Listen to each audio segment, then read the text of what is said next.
যে পর্যটকরা যে আসছে এখানে অনেক বিব্রত বোধ করছি এবং খুবই হতাশ, কারণ আমরা তো অনেক দূর থেকে আসছি, যে পূজার ছুটি বাচ্চা কাচ্চাকে নিয়ে আসছি এখানে বেড়াইতে, তো আমরা তো নিজেই এখন বিব্রত পড়ে গেছি।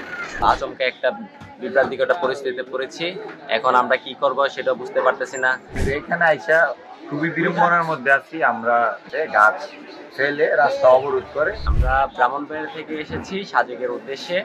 তো এসে আমরা হঠাৎ দেখতে পারলাম যে তারা দাবির জন্য সকাল সন্ধ্যা অবরোধ রেখেছে, যার কারণে আমরা এখানে এসে মানে একটা আচমকা একটা বিভ্রান্তিকর পরিস্থিতিতে পড়েছি। এখন আমরা কি করব সেটা বুঝতে পারতেছি না। আমরা যাই হোক একটা পূজার ছুটিতে এই পর্যটন নগরীতে আসছিলাম, এসে দেখি এই অবস্থা।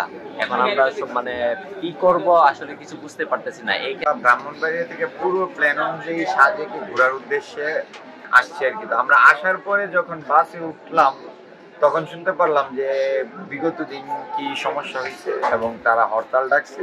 আবার অনেকে বলতেছে নাকি হরতাল উইথড্র করে নিছে। দাঁড়ায় আছে গাছ ফেলে রাস্তা অবরোধ করে। সেখানে দেখলাম যারা মানে বাচ্চা বা মুরব্বী আছে তারা খুবই আপনার আতঙ্কিত। আবার পরবর্তীতে তারা সহানুভূতিশীল আচরণ করে আমাদেরকে ভিতরে ঢুকার অনুমতি দিচ্ছে। আমরা তখন ঢুকি, কিন্তু এখানে আইসা খুবই বিড়ম্বনার মধ্যে আছি আমরা। মানে এরকম একটা টুরিস্ট প্লেসে এরকম দুর্ভোগ বা এরকম হ্যাসেল খুবই অসহনশীল। এখন আমরা আশায় আছি যদি সেনাবাহিনী আমাদের স্কোয়াড দিয়ে সাজেকের উদ্দেশ্যে নিয়ে যায়। আমরা চিটাগাং থেকে গতকালকে 12:30টায়, দুপুর 12:30টায় আমরা এখানে ইয়ে করছি। করার পরে রেস্ট হাউসে যাওয়ার পরে বিকাল 4টার দিকে আমরা নিউজ পেলাম যে আগামীকাল সকাল সন্ধ্যা 24 ঘন্টা হরতাল। তো এই হরতাল ডাকার কারণে যে আমরা যে পর্যটকরা যে আসছে এখানে অনেক বিব্রত বোধ করছি এবং খুবই হতাশ, কারণ আমরা তো অনেক দূর থেকে আসছি, যে পূজার ছুটি বাচ্চা কাচ্চাকে নিয়ে আসছি এখানে বেড়াইতে, তো আমরা তো নিজেই এখন বিব্রত পড়ে গেছি।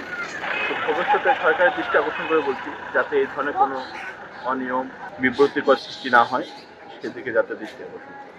খাগড়াছড়িতে যে অবরোধ ডাকা হয়েছে, এই অবরোধের ফলে আজকে শহরের ভিতর অভ্যন্তরে আইন শৃঙ্খলা পরিস্থিতি স্বাভাবিক রয়েছে।